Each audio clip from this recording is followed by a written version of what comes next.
With your official that this authority should be used to cancel the permits of asylum claimants who are here fraudulently?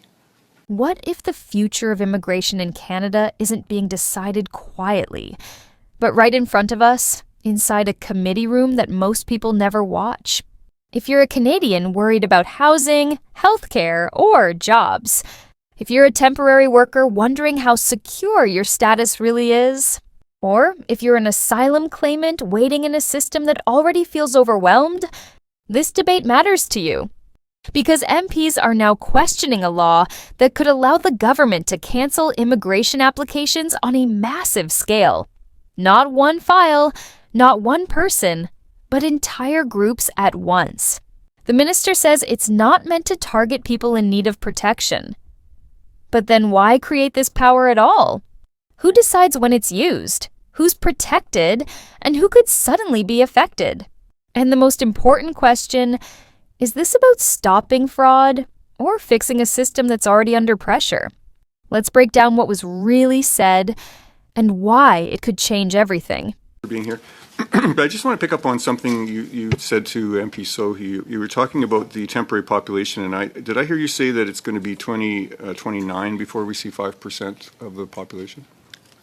I believe that's the Francophone target, 2029. So, thank you for that. The 5%, 2027. Thank you for that. Thank you for that. Which, if you don't mind, brings up another question I think we're all curious about. The levels plan is due on 2 days from now, and wondering when will you be tabling that in Parliament? Okay, yes, thank you for that question. So the Prime Minister last week indicated that the immigration levels planning will be part of the budget that will be tabled November 4th. Okay, all right, thank you. Now, to Bill C-12, it creates a new regulatory making authority in Section 87 of the Immigration and Refugee Protection Act. Essentially, it gives Cabinet the power to cancel immigration applications and documents en masse. Obviously, this provision was added to be used. So which applications do you plan on canceling? So what I could tell you is the legislation was not drawn with that in mind at all. So in terms of canceling anything specific. Okay, so just hold on then. Please, yeah, go ahead. So you created a new section, went through a lot of work to put this new law into the regulations with no intention of ever using it? Oh, I'm not saying it will never be used. That's why it's there, but it wasn't created with that intention. It came out of COVID, quite frankly, and these were previously tabled or brought in as part of the 2024 levels. So this is not new. It's been public for more than a year now. Okay, so why immigration targets matter. This section explains why long-term immigration targets affect everyday life in Canada, not just government planning. Canada plans immigration years in advance, and those targets decide how many people the system must support. In this exchange, MPs discuss population targets stretching to 2027 and 2029, showing that today's decisions will shape Canada for years. For Canadians, these numbers affect housing supply, healthcare access, and public services. For temporary residents, they affect competition, processing times, and policy stability. Key points to understand. 1. Immigration targets control how fast Canada's population grows. 2. Higher numbers increase pressure on housing and services. 3. Delays in planning create uncertainty for workers and migrants. 4. Long-term targets influence short-term policy decisions. What Bill C-12 actually introduces. This explains the legal change that gives the government new regulatory authority. Bill C-12 adds a section to immigration law allowing regulations that can cancel applications at a large scale. That's different from refusing new applications or reviewing files individually. The minister says it wasn't created to cancel specific cases, but admits it exists because it may be needed. Key points to understand. 1. This power applies to groups, not individual files. 2. It works through regulations approved by Cabinet. 3. It did not previously exist in this form. 4. Its use depends on government decision-making. why COVID is used as the justification. This shows why the government believes it lacked control during the pandemic. During COVID, Canada kept receiving applications while borders were closed. The system couldn't stop intake, so inventories grew without people entering the country. The minister argues this law could prevent that situation in future crises. Key points to understand. 1. Applications continued even when travel stopped. 2. Backlogs increased across all immigration streams. 3. The government lacked authority to pause intake. 4. Post-COVID pressure is still affecting the system. Why this raises public concern. This connects policy changes to real human impact. Any power that allows mass decisions creates fear, especially among people whose status depends on government policy. Temporary workers worry about being part of a group decision. Asylum seekers worry about being mislabeled. Canadians worry about transparency and fairness. Key points to understand. 1. Group-level decisions reduce individual certainty. 2. Trust depends on how clearly powers are explained. 3. Fear grows when rules are unclear. 4. Oversight becomes critical. Yes, go ahead. So on September 23rd, your own official was here at this committee talking about this new power, and he said that it would allow mass cancellations, and he said, quote, for instance, issuing fraudulent visas, we would want to mass cancel those, end quote. So if you had this power today, would you recommend canceling permits for phony asylum claimants? Look, that certainly would be a measure that I would, as the minister, be able to make recommendation on, but would have to go to government and council for them to, agree with me, and then reasoning would be so now we can do things on a case-by-case approach. The reason these are brought in is for trying to deal with public interest, with whether it's a health matter or a safety, national security, large-scale fraud. So, Minister, yes. if you don't mind, would you agree with your official that this authority should be used to cancel the permits of asylum claimants who are here fraudulently?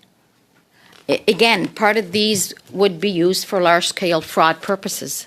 Okay, so you have put some thought into how this would be used then. So what are some other situations where you would use this mass canceling ability? So again, I will answer where I started. They are not designed to block people in need of protection from accessing the asylum system. So who exactly is it designed to block then? People that are going to be committing large-scale fraud, safety reasons, public interest reasons, and those reasons would have to be before the powers are used. They would be transparent because they would have to be told to the public, to the Canadian public. So do you have some examples? Mass action versus individual decisions. This clarifies how this new authority differs from existing immigration powers. Currently, most immigration decisions are individual. This authority allows action against patterns, not people. The government frames this as a fraud prevention tool, not a punishment tool. Key points to understand. 1. Individual refusal powers already exist. 2. This law targets system-wide abuse. 3. It applies only in exceptional situations. 4. Cabinet approval is required. Fraud, asylum claims, and public fear. This addresses the most sensitive part of the debate. When fraud and asylum claims are discussed together, fear spreads quickly. The minister stresses that genuine asylum seekers are not the target. Still, large numbers make people nervous. Key points to understand. 1. Fraud investigations already happen today. 2. This power targets organized abuse. 3. Genuine protection claims remain protected. 4. Scale changes how decisions are handled. The promise of transparency. This determines whether the public can trust how the power is used. The minister says any use of this authority must be public and explained. That promise is essential, but it must be proven in practice. Key points to understand. 1. Decisions would be publicly announced. 2. Reasons must be explained to Canadians. 3. Oversight limits misuse. 4. Transparency builds trust. Who this power protects and who fears it. This connects the legal debate to the real people affected and explains why trust is fragile. For the government, this power is about protecting the integrity of the immigration system. For Canadians, it's about managing pressure on services and infrastructure. But for temporary workers and asylum seekers, it introduces uncertainty, especially when decisions are discussed at a group level. Even if the intent is protection, perception matters. If people don't understand how and when this power is used, fear spreads faster than facts. Key points to understand. 1. Canadians want a system that is fair and controlled. 2. Temporary workers worry about being affected indirectly. 3. Asylum seekers fear being grouped unfairly. 4. Trust depends on clear rules and transparency. 5. Communication is as important as enforcement. Examples of those that you've talked about in your department? Quite frankly, if you go back to COVID, there's a lot of things that had this legislation been there, that could have been done differently. Like what, for example? Like stopping the intake of all the applications that were coming in, as an example. 1 minute. Okay. Which we don't have the power to do. So At the all moment. the applications would have been shut down, is what you're saying? Well, it's what, and so the inventory kept going, but we were not able to bring anyone in. And as a result of that surge, that's what happened after COVID. That's part of what we're living today. So we have a similar problem now where we have nearly 300,000 asylum claims, so a surge of inventory, as you would say. Is that what is that the method you're going to use to get rid of that massive amount of asylum claims? Again, they're not designed to block people that are coming here that are in need of safety. What they're designed for is to block groups of individuals that are really committing fraud. Like 300,000 asylum claims? Should they be worried, the people in that pool?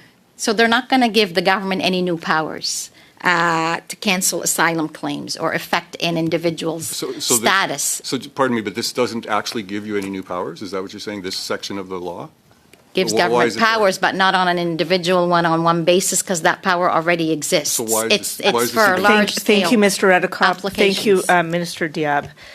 What COVID exposed about Canada immigration system. This explains the structural weaknesses in the immigration system that became visible during the pandemic. During COVID, Canada continued accepting immigration and asylum applications, even when borders were closed and processing slowed down. The system had no legal way to pause intake, which meant files kept piling up while people could not enter the country. Key points to understand. 1. Application intake continued, despite travel restrictions. 2. Processing capacity dropped significantly. 3. Inventories grew faster than decisions could be made. 4. Backlogs created long-term pressure after COVID. Why the 300,000 asylum claims number matters. This explains the structural weaknesses in the immigration system that became visible during the pandemic. When MPs mention nearly 300,000 asylum claims, it immediately raises concern among Canadians about capacity, cost, and fairness. For asylum seekers, it creates fear that everyone could be treated the same way, regardless of individual circumstances. Key points to understand. 1. Large numbers increase political pressure. 2. Public debate often focuses on volume, not individuals. 3. Individual asylum rights remain protected. 4. System-wide pressure influences policy decisions. System-level powers versus individual rights. This clarifies the difference between managing the system and judging individual cases. The minister stresses that the government already has powers to deal with individual files under existing law. What this section adds is the ability to act when the system itself is overwhelmed by large-scale issues. Key points to understand. 1. Individual case decisions follow existing legal processes. 2. New authority applies only at a system level. 3. It cannot cancel individual asylum decisions. 4. Legal safeguards still apply. Canada's immigration system is going through a quiet but important shift, and most people won't hear about it unless they're watching closely. In this video, we break down a real House of Commons debate where MPs question the federal government about new powers under Bill C-12, immigration targets stretching into 2027 and 2029, and the ability to cancel immigration applications on a large scale. This isn't just political talk. It affects Canadians worried about housing and services, temporary workers questioning how secure their status really is, and asylum seekers navigating an already overwhelmed system. By walking through what was actually said in Parliament, this video separates facts from fear and explains how these decisions connect to COVID backlogs, fraud concerns, and growing public pressure. If you want to understand how immigration policy really works in Canada, beyond headlines and social media clips, this channel is here to help. We break down parliamentary debates, government decisions, and policy changes in plain language so you can see how they impact real lives. If staying informed matters to you, make sure to subscribe to the channel because these conversations are shaping the future of Canada right now, and they affect far more people than most realize.